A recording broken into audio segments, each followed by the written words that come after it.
Buenos días, amados hermanos, que el Señor les bendiga en esta hora. Vamos a comenzar con la enseñanza del día de hoy, ¿verdad? Recordando que estamos en el libro de Apocalipsis, en su capítulo 13.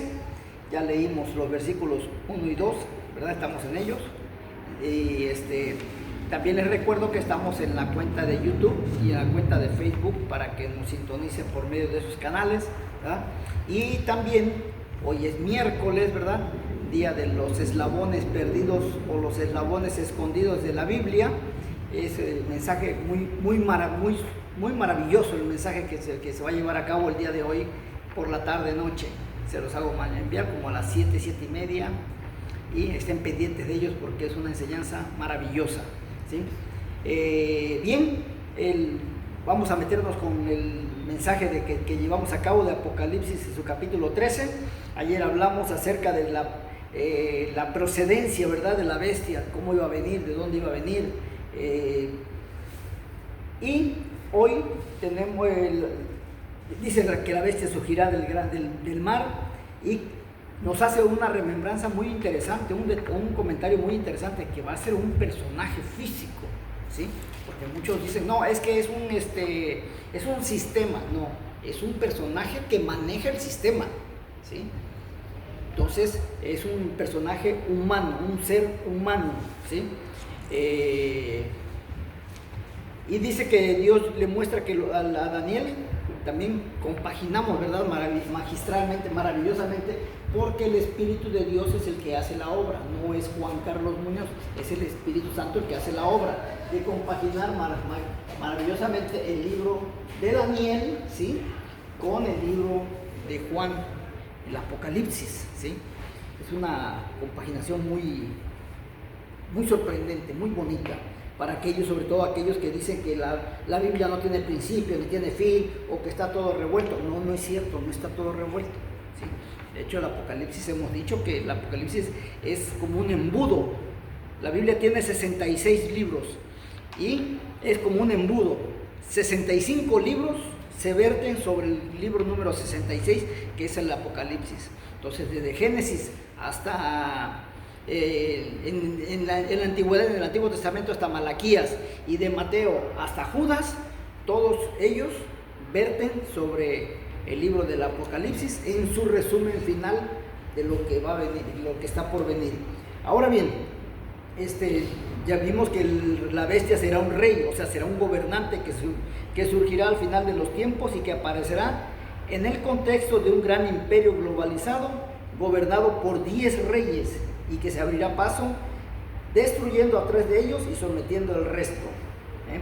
Ahora bien, nos quedamos en un punto número 2, que era el carácter de la bestia. Aquí hay que poner mucha atención también en esto, porque vamos a ver de esta manera. Aunque en último término, lo que nos vamos a encontrar aquí es una persona. Sin embargo, es presentada como una bestia. Y la finalidad del autor inspirado es clara, o sea, refiriéndose a Juan. Quiere que entendamos que detrás de su apariencia humana hay un ser diabólico, ¿sí?, carente de cualquier sentimiento de compasión y con un orgullo que excede los límites humanos. O sea, el anticristo va a ser un ser humano, pero va a ser manejado por Satanás. O sea, su obra va a ser totalmente diabólica, ¿sí?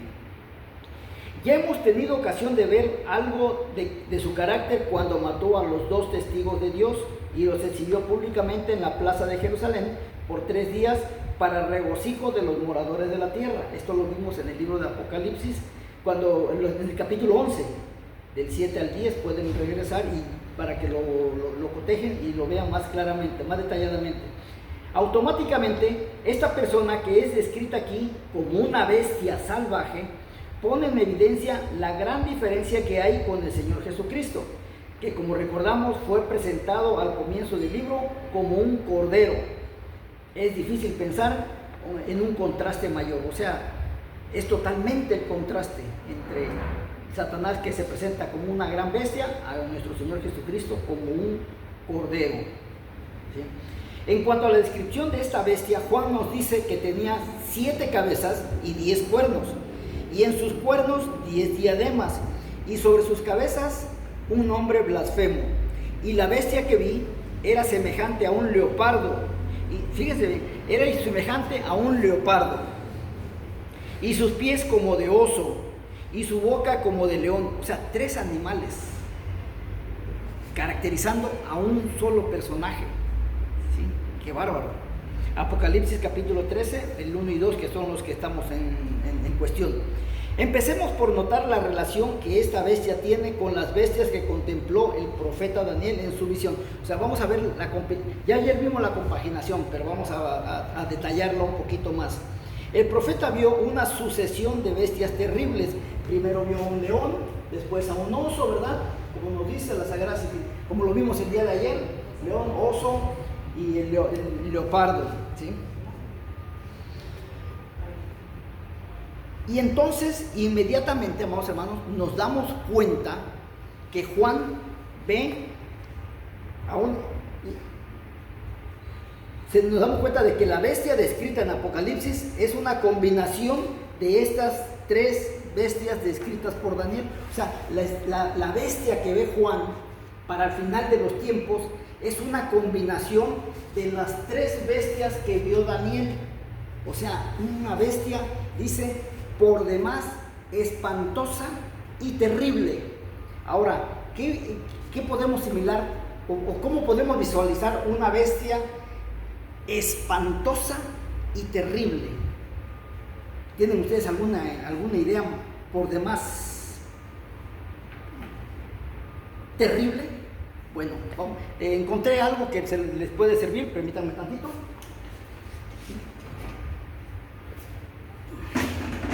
Una bestia, acércale a la cámara, hermana, una bestia totalmente espantosa, horrible, horripilante, ¿sí?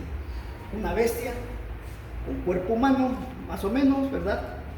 Sus garras, ¿sí? Las garras de sus manos, su piel es como la de un dragón, ¿sí? Con escamas, ¿sí? Y en su cabeza 10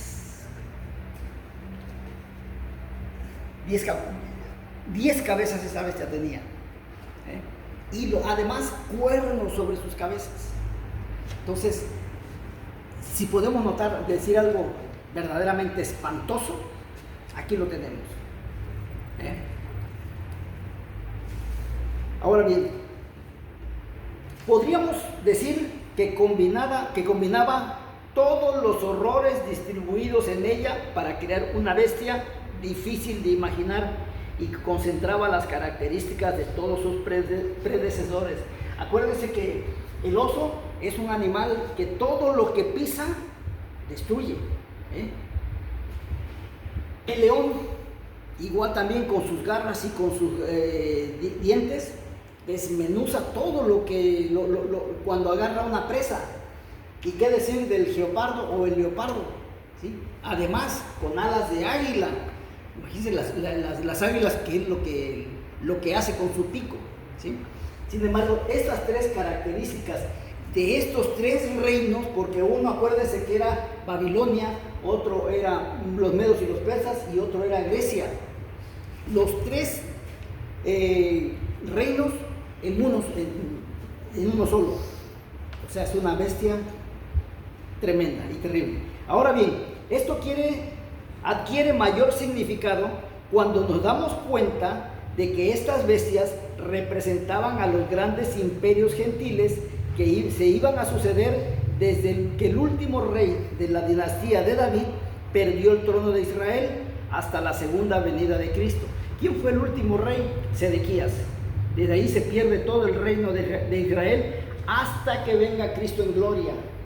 Por eso, cuando hablamos acerca del inicio de Babilonia como una potencia mundial, es cuando comenzaba el nuevo orden mundial, ¿sí? Dios le decía a Israel: ¿sabes qué? Hazte a un ladito, te voy a hacer a un lado porque le voy a dar paso a los gentiles, pero posteriormente, en un futuro, yo te voy a volver a poner en el plano mundial.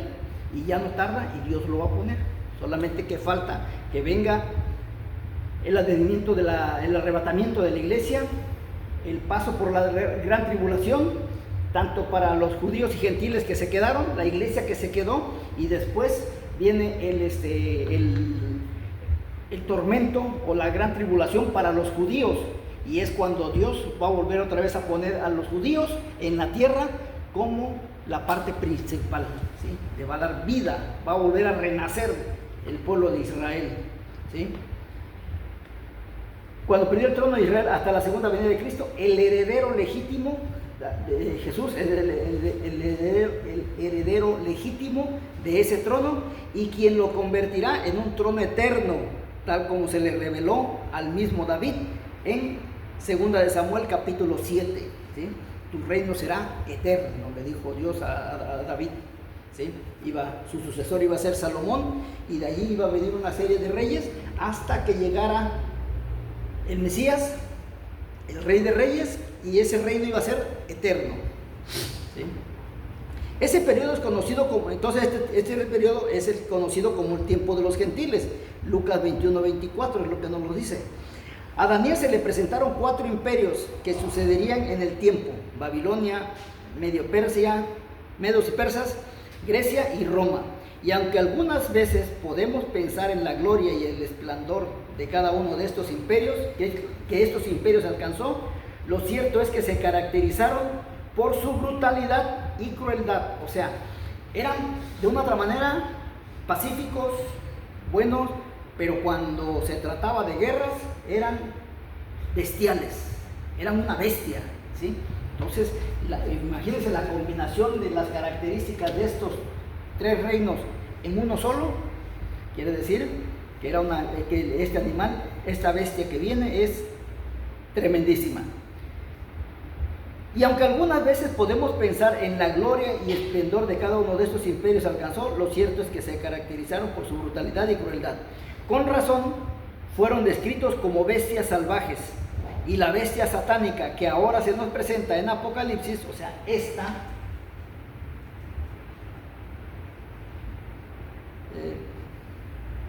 perdón, se me pasó.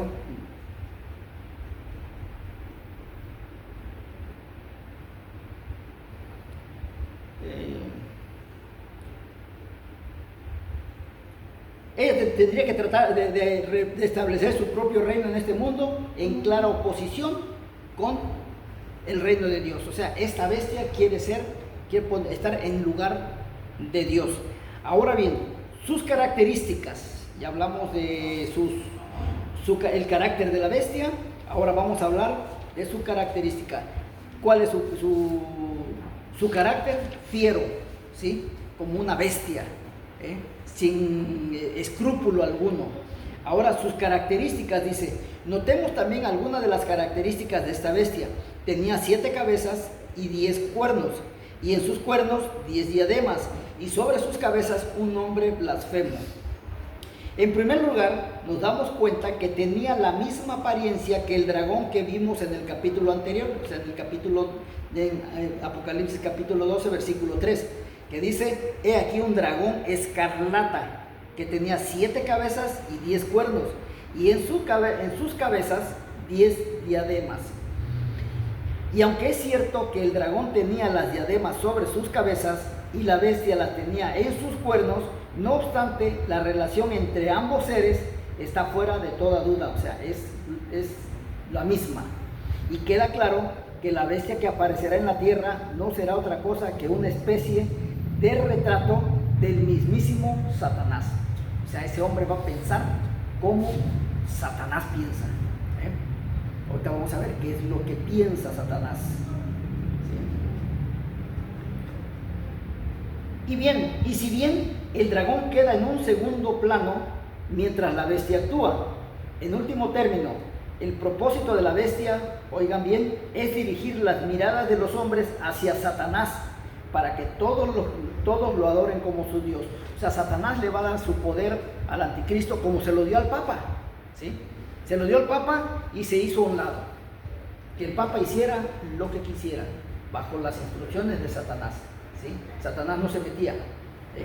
Es más, el Papa hablaba en contra de Satanás, pero era solamente para desviar un poquito la atención, ¿sí? Pero realmente el papado, el Vaticano, hace lo que Satanás les dice, ¿sí? Ahora bien, al anticristo también le delega esa responsabilidad y él se hace a un lado, y que el anticristo haga la obra que le corresponde hacer, ¿sí? Aunque Satanás está detrás de él, pero al frente, en los golpes, en el escenario está el anticristo, ¿sí?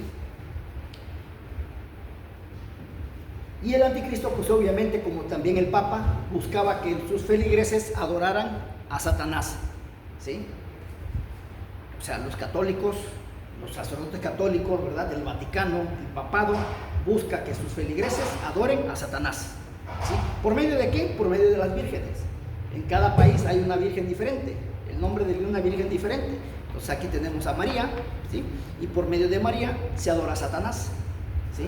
Entonces, pues no hay vuelta de hoja, no hay más, esa es la única verdad, ¿verdad? Y con el anticristo también va a ser lo mismo, que la adoración, el anticristo va a provocar que la adoración sea hacia Satanás, es lo que va a llevar a cabo.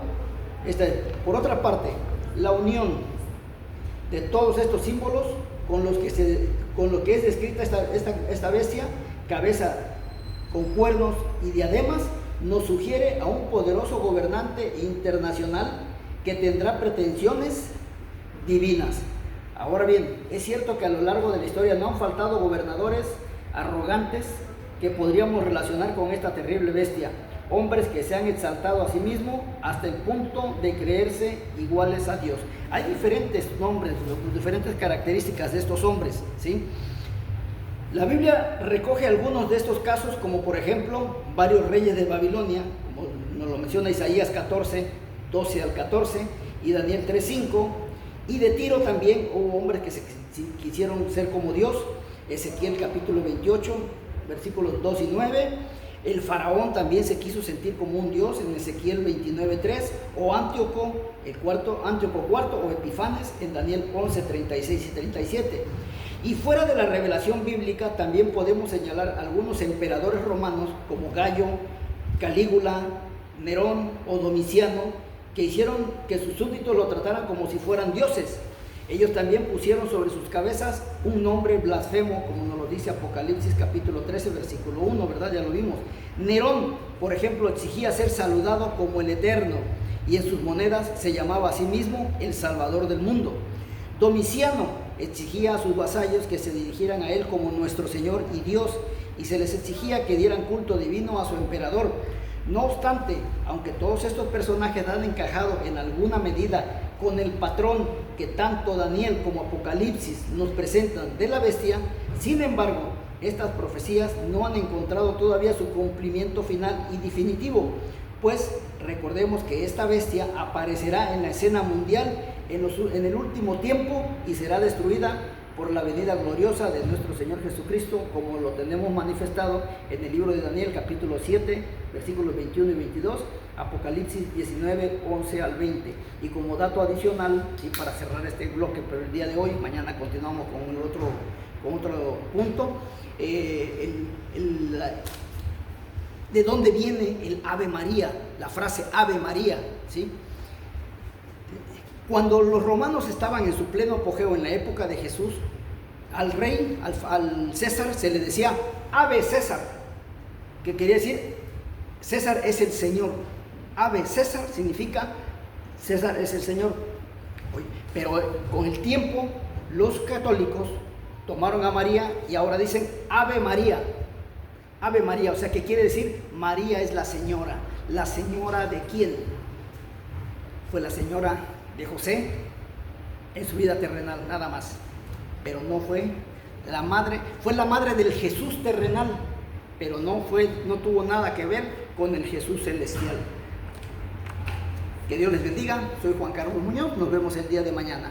Los espero también para hoy en la noche con los eslabones perdidos de la Biblia. Hasta pronto.